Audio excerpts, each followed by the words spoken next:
안녕하세요. 박미수 원장입니다. 항상 구독해 주시고 좋아요를 눌러 주셔서 감사드립니다. 오늘은 탄수화물에 관련된 말씀을 드릴 텐데요. 탄수화물을 적게 먹어도 이렇게 먹으면 건강 망친다. 이 제목을 듣는 순간 약간 배신감을 느끼시는 우리 구독자분들도 계실 건데요.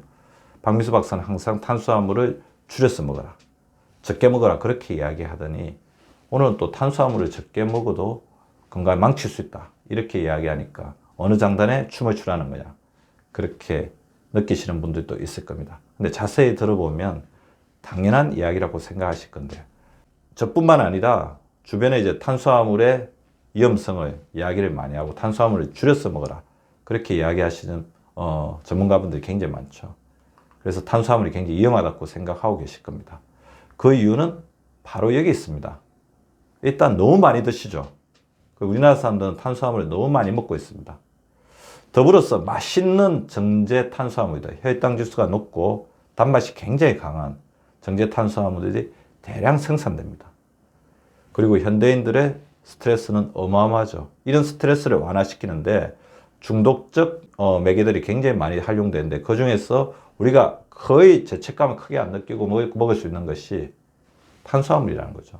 술이나 담배를 피면서는 건강에 약간 해로운 일을 하고 있지 않는가 걱정을 하지만 탄수화물은 아직까지는 그 정도까지는 아니고 음식의 하나이기 때문에 먹으면서 살이 찔까 걱정을 하지만 이거를 먹는다고 죄책감을 느끼거나 자기 몸에 미안한 경우는 그 다음에 다른 사람한테 눈치 보는 경우는 크게 없다는 거죠. 그리고 탄수화물 자체가 지금 질병학적으로 연구가 되게 많이 됐어.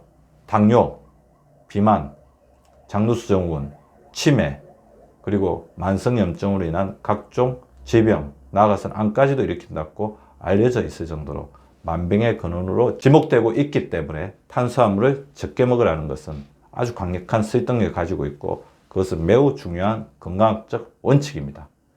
그런데 이것을 이제 우리가 잘 이해해야 되는데 이렇게 저탄을 강조하다 보니까 저탄에 대한 맹신을 가지고 계신 분들이 있어요. 무조건 저탄만 하면 된다.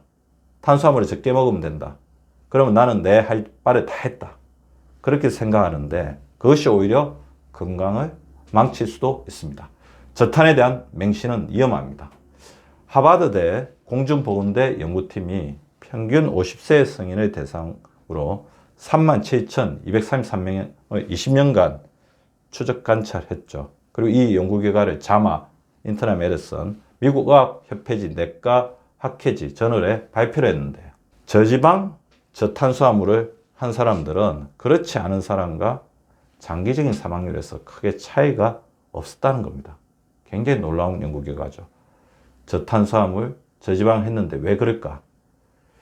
오히려 문제가 되었던 부분은 저지방, 저탄수화물을 먹는 사람 중에서 가공된 탄수화물, 포화지방 위주로 섭취한 사람은 지방과 탄수화물을 적게 먹었지만 식물성 단백질, 불포화지방 및 채소, 과일, 콩류, 통곡류 등 건강한 음식 위주로 섭취하면서 저탄, 저지방을 하지 않은 사람보다 오히려 사망률이 12에서 16% 정도 높았다는 연구 결과를 발표했습니다. 폴란드의 우처 의과대학에서도 저탄수화물의 사망률이 고탄수화물의 사망률보다 오히려 높았다. 단기적으로는 저탄수화물을 하는 것이 혈압이 떨어지고 체중 감량하고 혈당 조절에는 유용하나 장기간에 걸쳐 사망 위험이 증가되었는데 물론 이 연구에서는 음식의 종류를 제한을 하지 않았던 것 같습니다.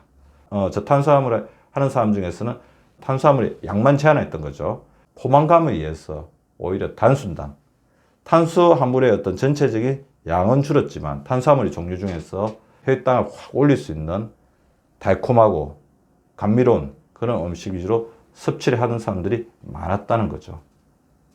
따라서 탄수화물의 양을 줄였지만 탄수화물 종류 자체를 제한하지 못했기 때문에 오히려 이렇게 생각지를 못한 탄수화물의 역설에 부딪히게 된 건데요. 물론 이 연구 결과 두 개를 가지고 우리가 탄수화물을 적게 먹는 것 자체가 고탄수화물 식사에 비해서 위험하다 그렇게 결론 내릴 수 없습니다.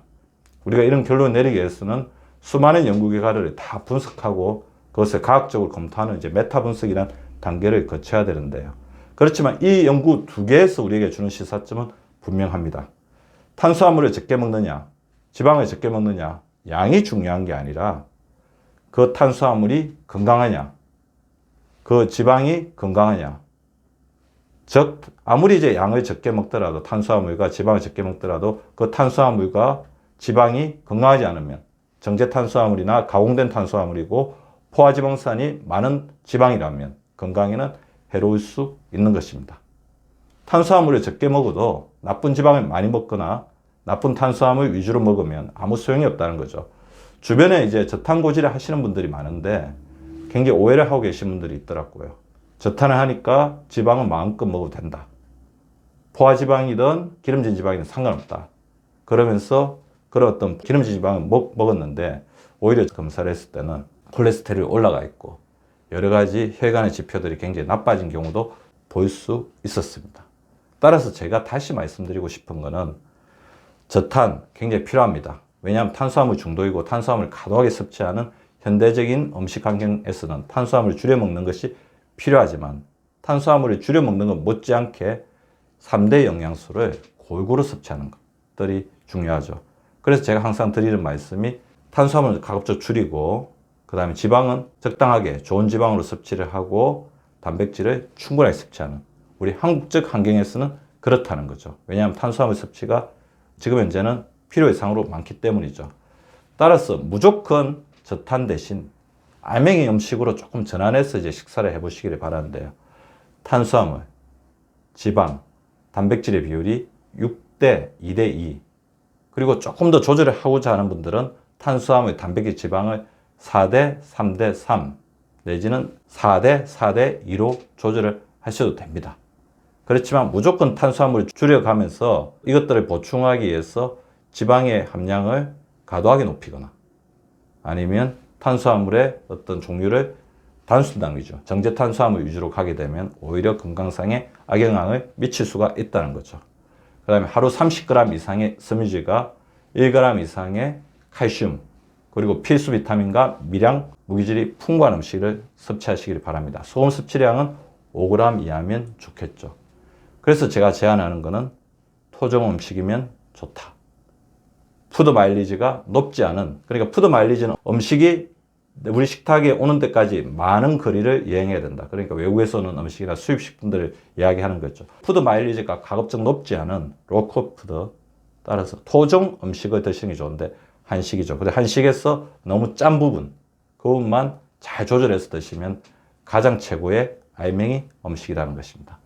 무조건적인 저탄의 맹신에서 벗어나 알맹이 음식 위주로 자신의 식사 패턴을 바꿔보시기 바랍니다.